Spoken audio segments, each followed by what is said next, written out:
Hi, my name is Gavin Daniel. I am a junior at Bedford Senior High School, and I'm also the team captain for FRC Team 1023 Bedford Express. We are a part of a large K-12 program called FIRST Robotics, which stands for Inspiration and Recognition of Science and Technology. Each year, the different levels of FIRST are given a different game they have to build a robot for to be successful in. For example, the high school game this year involved placing cones and cubes on different platforms. Just to give you an idea, our robot was 5 feet tall, 120 pounds, and could reach 4 foot forwards and backwards.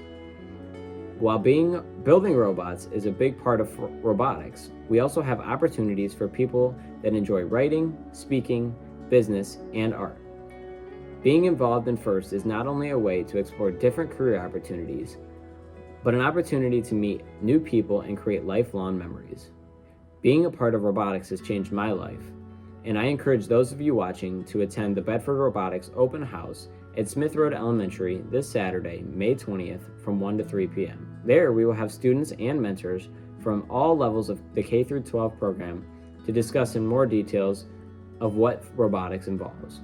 I hope to see you all there.